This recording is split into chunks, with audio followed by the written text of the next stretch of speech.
Hello everyone, this is Jotto, and welcome to an actual video. Yes, I haven't been uploading very much recently. Yeah, I've not had the time. I'm currently in exam period, so yeah, so basically when it comes to stuff like deck techs, for instance, I have to find a deck that I want to test, make my own build, do something with it on ladder in a tournament or something, and then make the deck tech, which is probably about 4 hours worth of stuff, and I just don't have the time right now. What I do have time for, though, is to talk about cards I would like to see changed in the up-and-coming patch. Yes, it is that time of the month again. Now, the last patch was nerf-based. This patch is buff-based, which means that I'm talking about all the cards I would like to see buffed. Now, keep in mind, when I say buffed, I mean changed to be stronger, not just having their numbers increased, because there are some cards on here that I would rather didn't exist. Wasp Swarm is the one I'm really looking at there, but the point is, it's really weak, and I think they should redesign it and make it stronger. So anyway, let's start with the card from last patch, actually, in Drella. Now, Drella is just not very good right now. It costs a lot, and the body is fine on it, 3-4-2 speed. The problem is in the abilities. So, the first ability, you're forced to take a shrine, which is actually not a good thing, because it means you can get your opponent out of bad situations in the late game, when they're top decking and they get mana flooded, and then you get them out of their mana flood. But the other problem with it is that it's just not that impacting. Like, Mind Extortion's impacting because it disrupts them. But with Drella, it really doesn't when they're in top deck mode. Because if it's anything good, they would have already played it. The only time Drella's actually good against, well, any deck really, is when you're taking burn spells out of red. And unfortunately, they rely on Dragon right now, which you can't take with the Drella. You also can't take any of the demons, which all act like their spells, and the skill shrines are permanent, so you can't interact with those either. So yeah, Drella just has not made an impact. Now, the fix I would suggest for this one is just to change the draw on the ability to when she dies, and not when she comes into play. Keeping in mind that it would only happen if you actually take a card from their hand. You could also make it optional. I think making it optional would also be a big deal, because it means you get to leave spells you don't really care about, and you don't force them to cycle a card that was dead in the matchup anyway. Now, the second ability, I'm kind of okay with. Like, it's, I don't know, I would change one ability, and then if she's still too weak to see play, change the other one. And I think the ability I'd focus on is the hand disruption one, personally. But anyway, on to the rest of the cards that, well, are not just from the last patch. Starting with Order, we've got War Fanfares. This has become a running joke in the Spellweaver community. Yeah, War Fanfares is it's just awful. There's not really anything else to say about it. It's 3 mana for +1/+1. I mean, Master Tactician does the same thing, but it's also a 3/3. So it's, yeah, it's just not good. It just isn't good. Now, how would you fix this? Now, you could do the standard Order thing of just putting cantrip on it, so draw a card. You could also make it +2/+1. That would be interesting, or maybe +1/+2 for trading. Would it still see play? I don't think it would see any play with that either. I don't know. It's difficult. It really is difficult. I mean, adding draw a card on it just seems like such a cop-out. You may have to double buff this, like make it 2 levels, 2 mana, and give the extra attack. That's probably the way you'd have to do it. But yeah, Fanfares needs a bit of love. It's becoming a running joke at this point. Alright, on to Night Escort. Now, this is a card which I actually was debating putting in this video, because it doesn't look bad. You get your 2/4 body, 2 speed, and you get to block with it after attacking. Seems good. It just doesn't play out well. Now, why is this? That's a good question.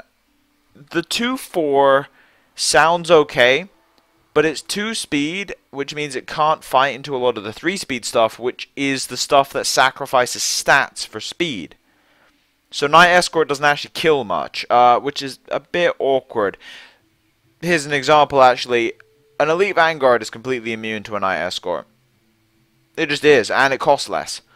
So that's an example of just you can't do anything with it, and it can't kill any of the other equally costed minions. It does not interact well with library guards, Harpy, because it can get blocked infinitely and the Harpy will still chew through your board.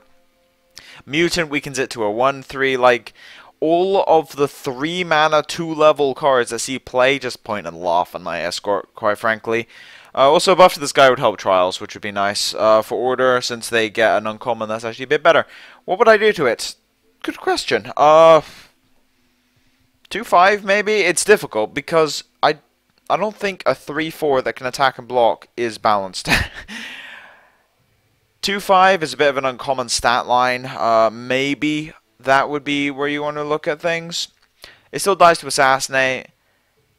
It's difficult. It really is difficult, and maybe give it some sort of secondary ability, like on their turn it has +1 speed, like the old Vigilant ability. That was on Protector of the Innocent, if I recall. But yeah, like give it +1 speed when it's on the defense. Maybe. I don't know. But it's a slower creature, and it's not aggressive, which means you can promote a slower form of Order instead of the weird, like, aggro builds. So I think Knight Escort could do with a little bit of a tweak. Now, onto Wisdom. The king of awful cards. So, alright, we'll start with the Elementals, actually. So I've picked 2 of the trio of 3 mana 1 level cards that see 0 play. Frost Elemental and Lightning Elemental. Now, Frost Elemental is the worst of these two, and it's shockingly bad. It's kind of funny, actually. Now, Wisdom has a bit of a history of having insane amounts of 3-drops, which, you know, they have 3 3-mana 1-level cards, then they have 4 or something cards that are 2-level 2-mana. It's just insanity. They have so many 3-drops. But this just does not compete. I mean, like, the easy thing to say is 2 mana 2-level and go from there. Yeah, but Wisdom already has tons of those. So I think having a good card at this cost is a good thing to go for. However, I would actually change Frost Elemental to a 2-drop personally and keep its ability and stats and see where that leads to. Because then it's a decent 2-drop. It's a very defensive 2-drop. Maybe you'd have to change it to a 1/2 or something. But yeah, just diversify the mana cost a little bit with Wisdom, because they have a lot of 3-drops. I'm not really sure what to do with Frost Elemental. Like, if you kept its cost the way it was, I would actually change its ability to Flash Freeze, deal 1 damage and freeze. I think that would be a solid buff to the card. Because then it's a bit like Mutant, but you can play it earlier, kinda, not in all situations if you're playing a 2-color deck, but you can play it earlier, and it has a similar ability, but it doesn't reduce attack, and it has 1 less attack itself and can't grow, but it also freezes them, which means you can kill it with anything. So, yeah, I actually think something like that would be cool, but personally I would just change the cost on the thing. Lightning Elemental. Now, this one is a bit closer to playability. I think the only thing you need to do to Lightning Elemental to make it C8 play is make it a 2/2. The problem with Lightning Elemental is that it dies to everything, to a kind of shocking degree.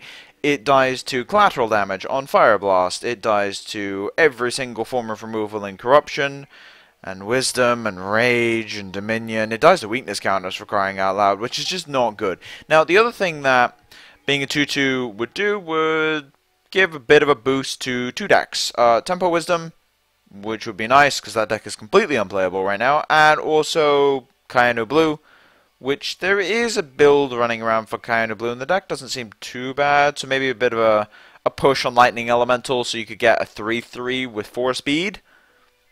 Maybe that's good enough to actually see play in that deck, and then, yeah, maybe that deck actually becomes a good deck. Like, it's already playable, but maybe bump it up a little bit.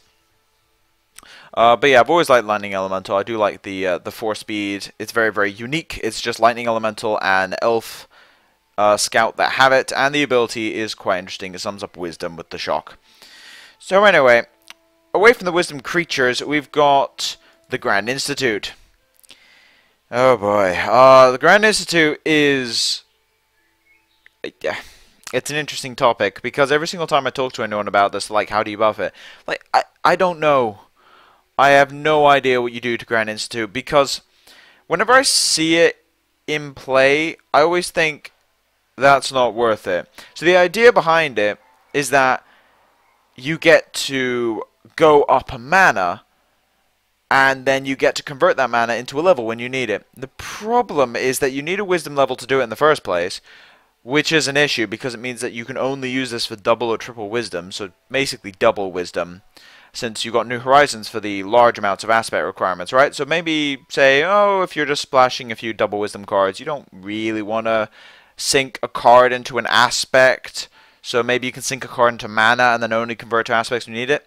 That sounds good. The problem is that if you got a card in your deck you're basing around this, you need 2 Grand Institute, or maybe 3 in the deck, probably 2. And as soon as you draw the extra copy, it's completely useless.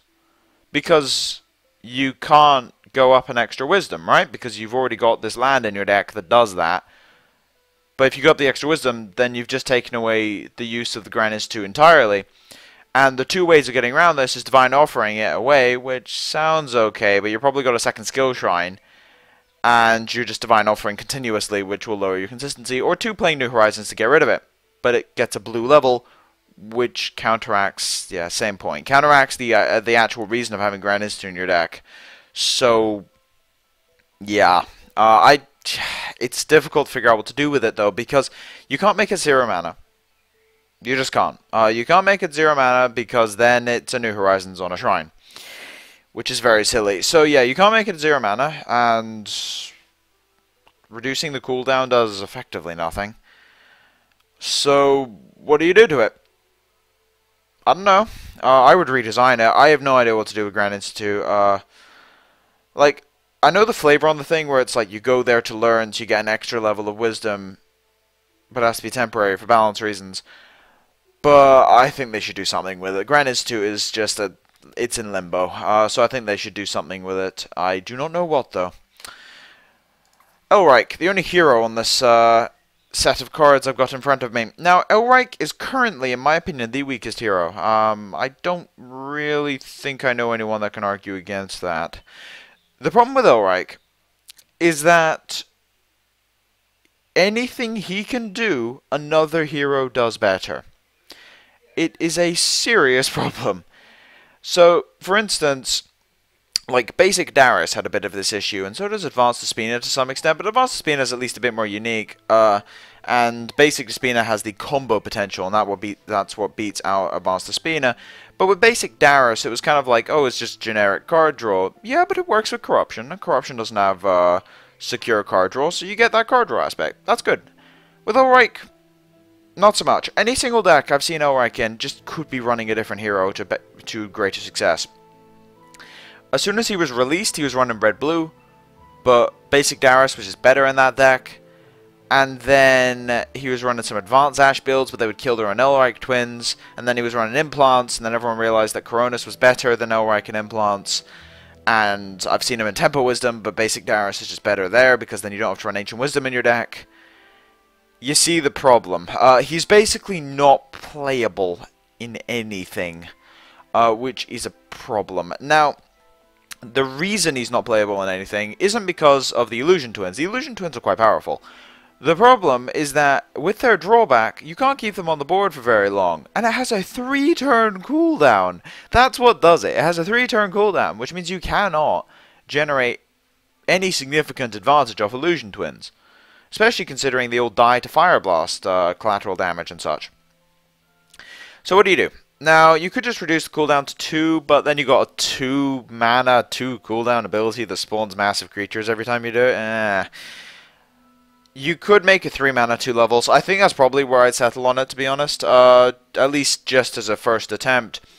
Because, yes, you have to pay more to actually get it into play, which makes it weaker whenever you activate it, but you can activate it more, which makes it, like, compare it to basic Darius. Same cooldown, same cost. One of them gives you a card, so it's more versatile. The other one gives you a creature, so it's more consistent. Yeah, seems like it could work. I mean, I can't see into the future, so I don't know if that would be too powerful or too weak, but I think it's a start. Especially considering all the other heroes are kind of in a good spot, and Elric just isn't. So, moving away from Wisdom, onto Nature. Now, Nature got hit with a sledgehammer in the last 3 patches. Elves got dismembered, which I don't think... I mean, I'm not exactly upset about because elf winter, but it does mean that nature is kind of underplayed right now.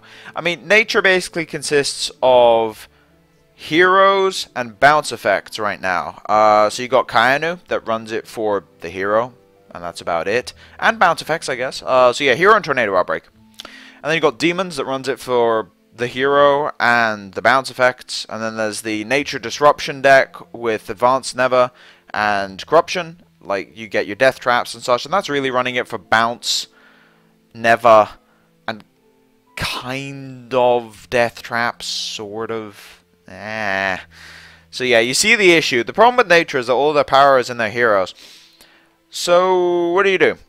Well, I mean, the 3 cards I got here are just kind of a joke. So Electric Aurite is hilarious, needless to say, as the glare behind me is a bit insane. Yes, I'm currently in a different room because I have effectively moved house. And the curtains in the window behind me don't block the sun at all. So I've got them open right now. But yeah, I'll get new curtains at some point. But for now, you cannot see my face. But anyway, Electric Aurite, back on point. Electric Aurite is basically a Spoiled Aristocrat that you can only use once and cost twice as much. Yeah, it's a problem. Electric Aurite compared to Spoiled Aristocrat is interesting. It just doesn't make any sense. Compare this to Elf Warrior. It hits 1 harder, has worse base stats by a significant margin. It gets -1, -1, -1 for the same cost, and it isn't a useful creature type. Yes, you can get it off Grand Reunion, but you can get Elves off Grand Reunion as well. So it loses a creature type and 1 to each of its 3 stats for the exchange of 1 attack temporarily. It's just funny, like, if you compare those 2 together. Now, what would I do with Aurite? Because I like the idea of having an energy thing that you can kind of mess around with. I think what I'd probably do is make it a 1/2, give it +1 energy at the start of each turn, and reduce its ability to +1 attack. So therefore, it's a 2/2 that maybe can save up energy and attack at some point. Or so it can attack as a 2/2 continuously. But maybe you can gimmick it out a bit. Maybe even that is too cautious. Like, maybe just straight up make it a 1/2 and then give it +1 energy each turn and leave its ability the same. I don't even know if that would be too strong. I mean, yeah, the push-pull thing of attacking and such is interesting, but it just doesn't work, because you need the base stats, and they'll just trade into it anyway, and yes, it can theoretically trade up, but it's got 2 speed, which means it can't attack anything useful that you'd want to trade into, because everything useful you want to trade into either has 3 speed or flying, so yeah, you can't attack them. So it has a few issues, and yeah, it could definitely do with a little bit of a tweak. Now, Wasp Swarm. Wasp Swarm is a card that I want to see completely scrapped and redesigned. The reason for it is because it is a bad card that is completely useless. Well, not quite. It's very, very, very close to completely useless. But you know the reason I want it to be completely destroyed is it's a fog effect. It's like Angelic Song, but more annoying. So we've had this discussion on stream a few times with Wasp Swarm, and someone's like, oh, make it instant. No, you can't do that, because then they attack, and then you Wasp Swarm, and you just skipped their attack phase, and they can't move forward. So you just Angelic Songed twice. So yeah, you can't do that. Reduce its cost. You're pushing the fog effects there a bit. So for those of you who haven't played Magic, fog effects are basically reducing damage to 0 for a turn. So then you're encouraging stall decks, which, I mean, One Turn Heal is already a good deck, so it does not need the extra tech with Obelisk. So, what do you do to it? No one I've talked to has had an answer to that question, so I just think it should be redesigned. That's pretty much all I'm going to say about that. I do not have an answer to that either. Primordial Treant. This got redesigned a few times, and it just has never worked. It really hasn't, and I'm not sure what they can do with Primordial Treant. The idea of putting elves in the tree is kind of cool, but it just never works. And honestly, I think like the idea of putting elves in the tree is nice, but they need to figure out how to do it where it's actually mechanically useful. The trees have 1 speed, that's normal. Maybe increase its cost, make it like a really big tree again. Like make it like a 4 mana, 3 level card or something, and give it massive stats. I don't know, but it's just not doing it for me now. It's a tiny tree, and it's supposed to be full of elves, and it costs mana to put them all under, and it's just, it does not do it for me. I would like to see this redesigned quite extensively. Alright, only got the 1 rage card on here. Shaman Fire Dancer. Now, what do I have to say about this? Well, pretty bad, Shaman. The stats, I think, need to be flipped. I think it needs to be a 2-3, and I would just leave it at that. The reason I would leave it at that, and it's like, yes, you compare it to library guards, and it's like, oh look, it's the worst library guards ever made. Yeah, but it's also a shaman, which means you can't really make a powerhouse shaman. I mean, Raki Tribe Mystic becomes borderline broken in shaman decks once they get set up, but, I mean, another way you could do this is make it 2 mana, 3 levels. That would actually be a buff. The reason it would be a buff is because shamans need 2 mana activators for their totems. I mean, making it a 2-3 is probably just the safest way of doing it, and I'm not even sure if it would see playing shamans at that point, so maybe that isn't even worth it. Maybe make it a 3-3? I think that would be quite good, actually. Make it a 3-3, so like comparing it to, say, library guards, you lose an attack for a card, or you compare it to Haldir Rider, 1 more mana, and it has Swift, loses a health. Yeah, I think I'd probably just make it a 3-3. 2-3 is probably still too weak. So yeah, probably just try it at 3-3, but that, I'm not sure if that's even too good. So yeah, just try it at 3-3. I mean, it's a goblin, so I guess you ought to think about hasted 3-3s with 3 speed, but yeah. Anyway. Now, I've got 3 corruption cards on here. 2 of them I've talked endlessly about when it comes to buffing. The last one, not so much. Midnight Cravings. Now, Midnight Cravings was added to give corruption an instant that they can actually use, because corruption does not have any instants, and it takes a lot away from actually playing the faction. The problem is that it's bad, which means that corruption still doesn't have any instants, because no one can play Midnight Cravings. I mean, the idea is it gives 2 zombies, +1 attack, and +1 speed. So you get to block with them, right? Or you get to attack into things. But then it may not... I mean, then it's an instant, so it's kind of like... Personally, I would like to see corruptions, like, no instant thing, stay. Like, I like the idea of them being slow, and the idea of having only, like, normal speed spells, like, no instant speed spells, is actually kind of intriguing, because it means they always have to play on their own terms while attacking, and it means they can get more powerful spells like Noxious Fumes because you can't use them as tricks. So maybe take away instant and change it to 2 zombies you control get +1/+1/+1. So like +1 speed and +1/+1. Would that even see? But I have no idea. But the point is, like, I'm not sure if corruption even should have instants, because it's kind of like a weird quirk with their flavor that they're slow. So yeah, maybe just increase the power of the spell and then take off the instant. Give them a few more options. I think that'd be kind of cool. Now, speaking of slow, I've got 2 1-speed creatures to finish off this set of cards. Undead Hydra. Oh, poor Undead Hydra. This thing is... This creature is so bad that when I talked about Hypnotizing Whispers usage, I actually said that with 5 mana, you could play anything from your opponent's deck. And of course, someone picked up on that and put a comment in saying, apart from Undead Hydra, and I'm like, yeah... Forgot about this guy. Yeah, he's just not good. 5/5, 1 speed... I don't think it matters if it has Unstoppable at that point, and that effect is just bad. I mean, it gets bigger over time, but it takes 5 mana to play.